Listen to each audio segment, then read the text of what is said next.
हम जीवन में सफल क्यों नहीं होते? कारण है कि हम जो कुछ भी कृत्य करते हैं, उसमें पूरी तरीके से 100% उतर नहीं जाते। किसी भी काम को हम ऊपर-ऊपर से करते हैं। पानी तो हमेशा 100% के तापमान पर ही भाप बनेगा।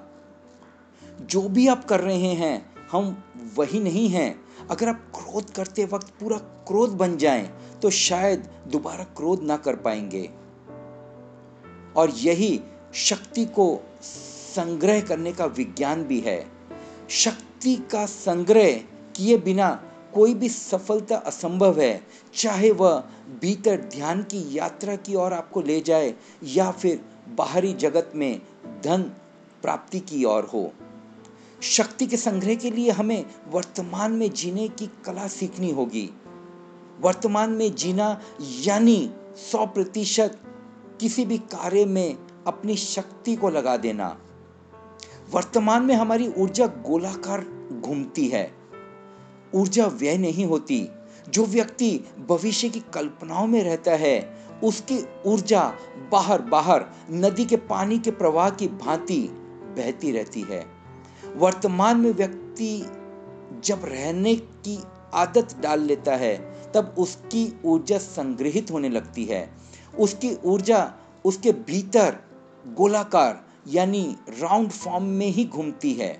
शक्ति आपके भीतर गोलाकार घूमने के कारण आप जैसे सरोवर में पानी स्वतः ही इकट्ठा होने लगता है, उसी तरह व्यक्ति के भीतर शक्ति इकट्ठा यानी संग्रह होने लगती है। यह आश्चर्य की बात है कि जब आप कोई भी कार्य टोटालिटी के साथ करते हैं, तब आपकी शक्ति खोती नहीं। हम जिस कार्य में पूरी तरीके से डूब जाते हैं, संगीत का, पेंटिंग का, वक्तव्य देने का, या तो किसी भी कार्य में जब हम पूर्णतः डूब जाते हैं, अपनी पूरी ऊर्जा को उसमें लगा देते हैं, तो हम कभी भी थकते नहीं। क्योंकि हम किसी भी कार्य को पूर्णता से नहीं करते, अपने शरीर, अपने विचारों को, भावों को पूरे उस कार्य में उतार नहीं देते, इसलिए हमें थकावट महसूस होती है। ऊर्जा के व्यय को रोकने के लिए जरूरी है कि आप ऊर्जा के संग्रह को करना सीखें।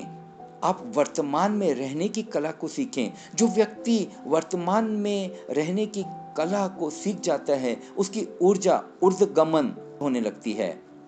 और जो व्यक्ति ऐसी अवस्था में जीता है, मेरी नज़र में वही सन्यासी है। सन्यासी मैं उसको नहीं कहूँगा कि जो घर बार छोड़कर कहीं नदी किनारे या पर्वतों पर चला जाता है। जो वर्तमान में रहते हुए होश पूर्वक हो जीवन को जीता है, अपनी ऊर्जा को संग्रहित करते हुए उसे ऊर्ध्वगमन की दिशा देता है, वही मेरी नज़र में सन्यासी है। यहाँ तक कि अगर आप काम वासना के अंदर भी पूर्णतः 100% उतर जाते हैं, तो उसी क्षण आप काम से भी ऊपर उठ सकते हैं। क्योंकि हम संभोग के क्षणों में तरह तरह के विचारों में खोए रहते हैं, इसलिए बार बार उस क्रिया की ओर आकर्षित होते हैं। जब आप वर्तमान क्षण में जीने लगते हैं, तब आपके लिए काम धीरे धीरे क्षीण होने लगेगा, क्योंकि काम के लिए भविष्य में होना जरूरी है। हमने समय को 3 काल में विभाजित किया है, भूत, वर्तमान और भविष्य, मगर ये गलत धारणा है।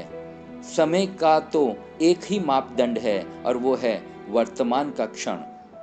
अतीत हमारी स्मृतियों से पैदा हुआ समय है और भविष्य हमारी कल्पनाओं से पैदा हुआ समय है, मगर ये दोनों है नहीं।